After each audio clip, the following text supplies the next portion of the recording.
Good evening and welcome to Hello It's Us. Hello It's Us is dedicated to educating the general public about issues of inclusion for people with disabilities. And it's our premise that as you watch the show, you'll recognize that those same issues are really important to everybody in the general public because people with disabilities are a part of the general public. Hello It's Us is brought to you through a collaboration between the University of Iowa Center for Disabilities and Development, our friends at Uptown Bill's Coffee Shop, and the good people here at Public Access Television. My name is Mike Hoenig. I work for the University of Iowa Center for Disabilities and Development, and I serve as one of the show's co-hosts. Keith? I'm the other co-host. I am retired now. My work was at Access to Independence, and I'm busy writing a book. And we're still waiting to interview you about that Yes. book, so the pressure's on. Yes. Otherwise, I'm an advocate for disability needs and rights. Well, great. Well, we're really fortunate to, I guess, reintroduce some friends that that visited our show a number of years ago when Terry was serving as co-host.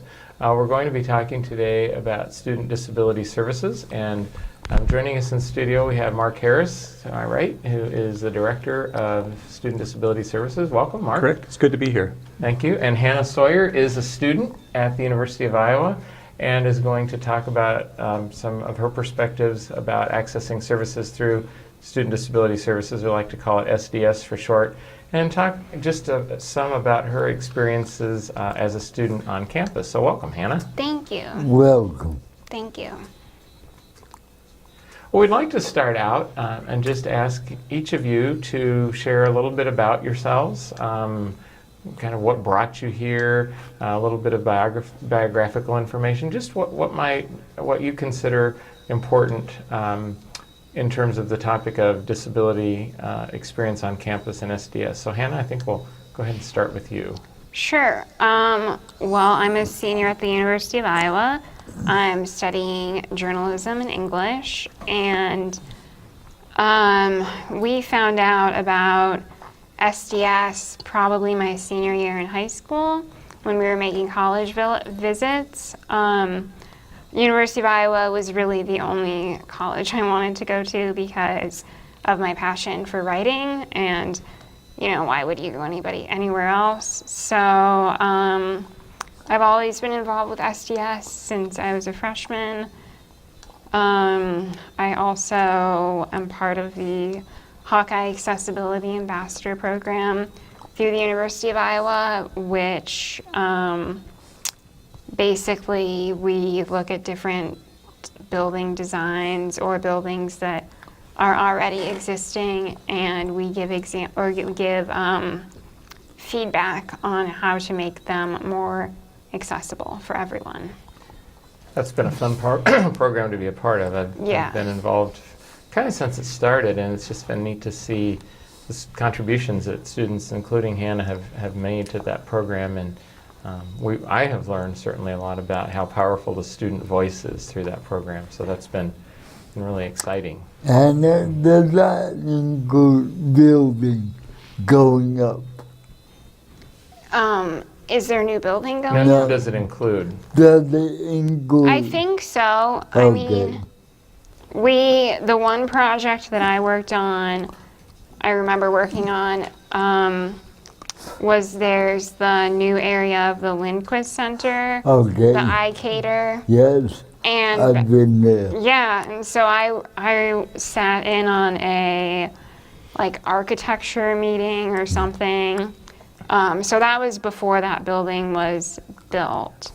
But as far as some of the new buildings that are going up right now, I'm not sure.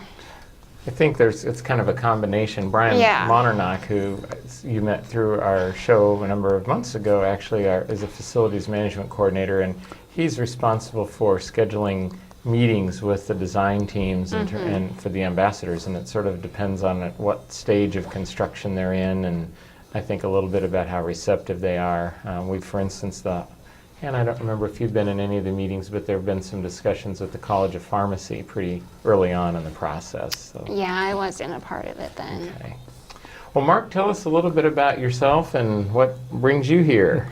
Well, thanks, Mike. I'm Director of Student Disability Services at the University of Iowa. And I've been in that position since 2008, although I've been at the University of Iowa since 1998. I started out in the University Counseling Service for 10 years and ended there as my job as a clinical director. And then I was able to move over to SDS 2008 during the flood, actually, to help out with that office because we'd been without a director for a period of time. And originally I was there just to do administrative help over the summer, but then I ended up loving it and was able to arrange to stay. Cool. Did you do a little sandbagging too along the way? Or? We did. Mike, during your tenure, have you noticed ADA having effect on what your office is able to offer? I think there have been some changes, and that's a good question. And we're under the ADA and also the Rehabilitation Act of 1973. And certainly the ADA Amendments Act in 2008 helped clarify the scope of offerings to individuals with disabilities. And so I think that in general what's happened is we've had a lot of the same accommodations for years, but over time technology has changed. Yeah. And so that's influenced how we do our work with students as well. I personally have noticed since I went to school here, there are many more people with varying disabilities on campus than ever before.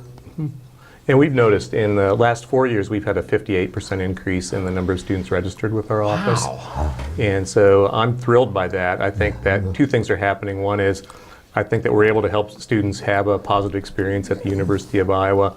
And we've become known somewhat as a destination school for students with disabilities. And so I'm proud to be part of our office that provides that experience.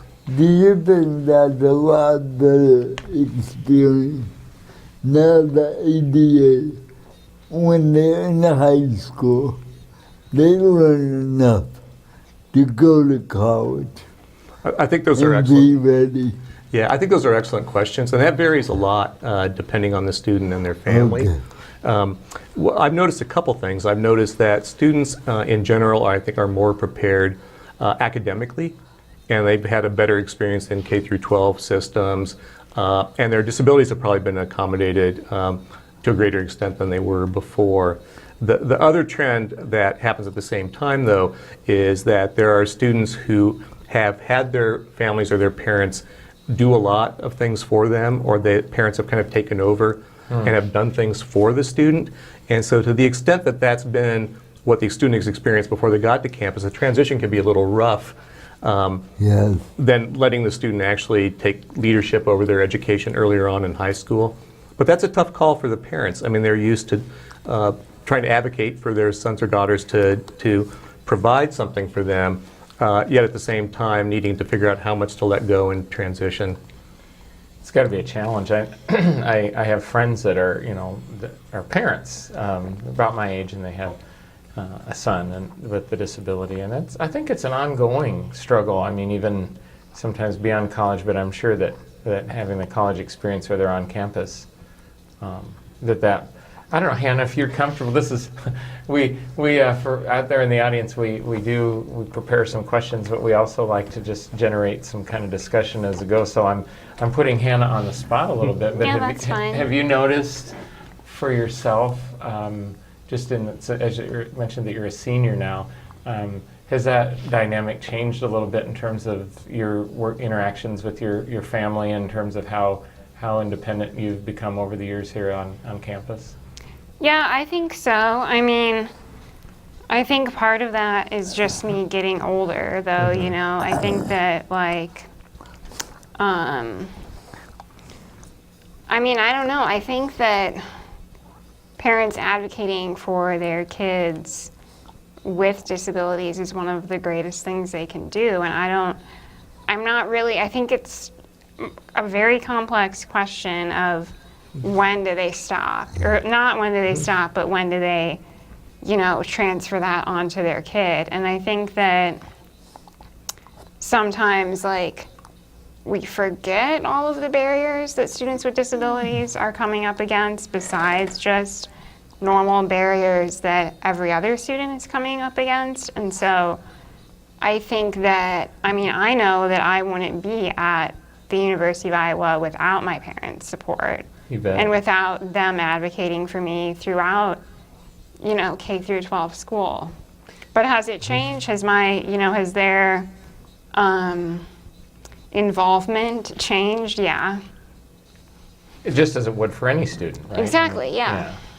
It's, I find as having had a disability since birth that I've gone through different stages. I remember, I think that there came a time when I was in college that I didn't, and I was at a residential school, so perhaps it's a little different, but, my parents were strong advocates too, and there was a point in time where I felt like I needed to just really pull away. And then, as you get a little older and you think, hey, whether it's parents or other family members, it's good to have people on your side. You know? And so it's kind of an evolving process, I think, for all of us. For sure. And as a person using a wheelchair, how do you find the access on campus? I think it's not bad. I think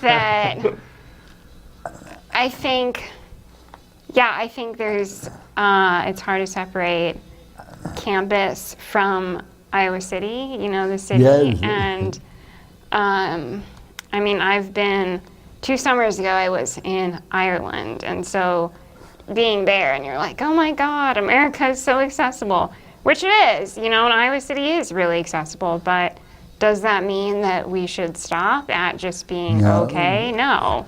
And I think that, I think the campus is pretty accessible. Obviously, there are, environmental problems like the giant hill that goes down Washington, Washington, Madison. That's hard to navigate, but again, that's just the way the land is. I think one thing that I find really difficult is in winter, the snow, when snow gets melted, and Iowa City does a horrible job. They do. They really do. Horrible job Not at only plowing. the college, but the city itself. Yeah, exactly. And it's, they'll plow it sort of, and then that gets pushed up onto the curb. So navigating the city in the winter is very difficult. And it seems like they don't know where the curb cuts are. Exactly, yeah. Jeez. Yeah. So, but as far as the campus goes, I think it's pretty accessible. It's better than it was when I got here. I'm sure it is, yeah. That was a long time ago. Yeah. Well, Mark, or both of you, just jump in, but tell us a little bit about, well, first of all, I was curious to go back. You said you've had a 58% increase. So what's the approximate number of registered students with SDS now? The number now is 809 students. And with the caveat that we don't provide accommodations for College of Medicine, College of Dentistry, or the College of Law. They have their internal processes. But just over 800 students are registered with SDS. And what are some of the services that they can access through SDS? I think the most common accommodations would be extra time for exams and a reduced distraction testing environment. The possibility of notes for the class or an assigned note taker. If the student has difficulties with reading, speed, or comprehension, or a student is blind or visually impaired, we can do electronic copies of all the textbooks, so the textbooks can be read to them. And that actually happens through the course management software. And so sometimes the publisher will provide us electronic copy of the textbook, and we just upload it for the student. Other times we'll have to order our own copy of the book, and then we'll cut the binding on it and scan it into high-speed optical resolution scanner, and then do some post-production on that, so we make sure the page numbers and all those things line up. That's cool. When I was in school here, which was back in the early 80s, I guess, that process all happened through the Department for the Blind. Yeah. And it was quite Yeah. a laborious Yeah. process of, getting book lists from teachers and then sending it, and then they would send you a status update. Of course, all of the technology wasn't nearly as advanced, but I think it's a huge step forward for students to be able to take care of that right on campus, and it also simulates a work environment, I think, a lot more. So. And I think most major publishers have become quite good at providing electronic publisher files to us upon request. It's always more of a challenge if a book might be from a smaller publisher or might be out of print. Finding an electronic copy we can access readily. And if not, I think we're the only office on campus that has its own guillotine. So we'll actually cut the binding on the book to be able to scan it and process it for the student. Mark, when you were mentioning what you offer, I noticed one difference since I went to school here. They didn't offer note takers. I had to find my own note takers. Yeah, I think the student should never be put in the position of having to find their own note taker. It wasn't too difficult. Yeah. It's just one more hassle. So Yes. does the process work now? If somebody needs one, you determine that they're eligible, and then you would actually have that would be something that students would sign up for, or are those staff? Right. We would determine that the student is eligible for that, and that would be on their accommodation letter they would take to the instructor. Okay. And at that point, the instructor is either responsible for providing a copy of their own notes to the student, having a graduate teaching assistant take notes for the whole class, or identifying a volunteer note taker who's willing to share their notes with the student. Oh. Although you know Mark and Mike and Hannah, the people that did take my notes, at the end of every semester, they actually thanked me because they had to take better notes. Yeah, and we get that feedback a lot, that students, well, two things. One is they know they need to take better notes because somebody else is relying on them. The other thing is that they know they have to be in class every day because they can't miss a day for someone who needs the notes. I think that's really a great model. I'm learning a lot here because I think that's it's also a great way to get to know to help integrate students without disabilities too. So. Can I say something? Sure, jump right Yeah. in. I don't think it's a foolproof model though. I had a friend, fellow student with a disability who was in a class with me a couple of years ago, maybe it was last year, and she couldn't take her own notes. And so, she had the accommodation letter, and so it was a graduate student, or maybe a TA, I'm not sure, who took the notes. And I was sick one day, and so I, emailed the professor, said, can I get a copy of the notes? So I got the copy that this other student was also receiving, and it was impossible to understand. Oh boy. So I think that, it really made me realize how thankful I was that I can take my own notes, even, because people, research has shown when you transcribe it yourself, you learn it better. So I think that's, it's a hard thing. It's a hard thing to do. Yeah. I know that when I took notes, I'm guessing all of you have your own systems, but I used a lot of shorthand and partial sentences and things like that somebody else might not have a clue Right, yeah. about what, so I would assume, I suppose students would have the opportunity, if they chose to maybe talk with the student about, or whoever it is that's going to be taking their notes, or is it sort of one of those things where it's assigned or does it just depend on the situation as far as? Well, I think it does depend on the situation. Excuse me. And we want to know right away when a student is not getting satisfactory notes. And then we'll always ask the student, do you want us to intervene on your behalf, or do you want to go ahead and try to resolve the situation yourself within the class? And the quality of notes can vary. The majority of our students have an open process in which they're very comfortable with their identity being known to the note taker. Now that can be a confidential process if the student wishes, and we can arrange for the notes to be exchanged, but the majority of the students who have that accommodation will actually have contact with the note taker and can either provide feedback directly to that note taker about the notes, or they can go through the accommodations coordinator in our office to help get that message to the note taker. Hannah, that kind of reminds me of a question that we were really interested in asking. And obviously, this is very different for each individual person, too. But how have you sort of developed over the years a sort of a decision process for when it is that you go to SDS for assistance and when you sort of work out your own accommodations and so forth? Well, I've always had the opportunity to have a note taker, but I've never used it. Really, the only time I go to SDS is for tests, for extended time on tests. So, and I don't know, I don't think that really has changed much over the years. I think that when I was a freshman,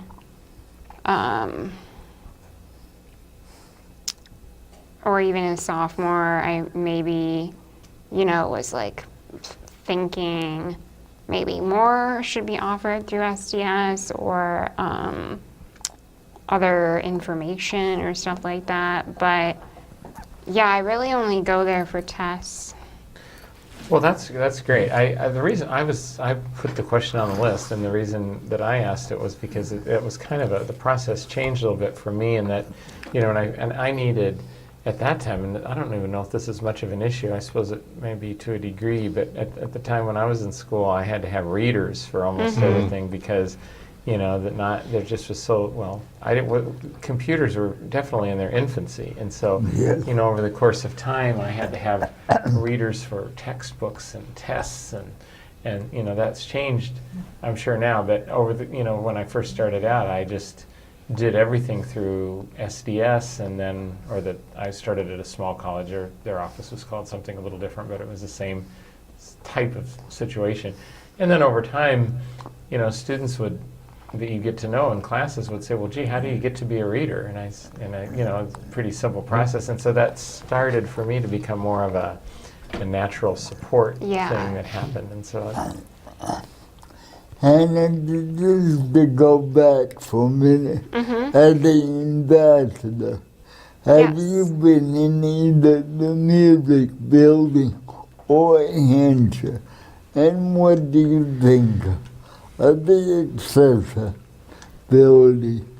Well, I have been in the Lindquist Center in their new iCater portion, and that was really cool to see. Just 'cause I had sat in the architecture meetings, and had given suggestions, and then to see them actually built was pretty cool. I haven't been in Hampshire, in the New Hampshire. Is that what you asked? If I've been? Yeah, I haven't been there. Music building. I haven't been into the new music building either, but I have a friend who's a grad student here who has some mobility issues and sometimes uses a wheelchair. And he is a music grad student, so I'm sure he has thoughts about that. But he hasn't. He never knew the old building because he didn't go to undergrad here. So I never did either. Yeah. I know where they were, but I never were in them. Yeah, I don't know the old ones either. One of the things that with the ambassador program that it was really interesting, and just to give our audience a little bit of a perspective, and maybe you want to expand on a little bit, Hannah, but I happened to be with the group when they went over to the Lindquist Center. I think this is where it happened, and you were just pointing out about those nasty hand dryers where you had to stick your hand down in the, and how inaccessible they were. And it was interesting to me because as somebody that's blind, I hate them too because I can't find them. Yeah. And so I'm sure that your recommendation, apparently there's some sort of a standard on campus that anytime they're installing those new hand dryers, they're supposed to be the ones that you stick your hand in, and because of your input, they made a much more accessible hand dryers in the iCater. Yeah, there is a accessible bathroom that they built sort of right outside of iCater, still in the Lindquist Center, and that is really cool because it has, I think the dryer is just like movement activated. So that was really cool. Yeah, that's what I was talking about before about the student voice. That's really Yeah. exciting to see how that made a difference. And we had talked about at one point just giving recommendations or just talking about maybe not having the students as much involved, and we soon realized that staff going in and students going with disabilities who just point out, hey, this needs to, and you and your peers that have been involved in the ambassador program have done a fantastic job of Yes. making the point without rebel rousing or that's been really, I think they take you very seriously. And I think the overall college attitude has been very good concerning accessibility. Yeah. Thanks to Brian Madonna. Yeah, I agree completely. Mark, have you in your tenure with SDS noticed any? Well, let me put it this way: are there still? Do you run into attitudinal barriers from time to time? And Hannah, if you've run into this in class too, please jump in. But are professors, by and large, are people pretty receptive to making accommodations, or is there still a lot of work to be done in kind of changing attitudes in that area?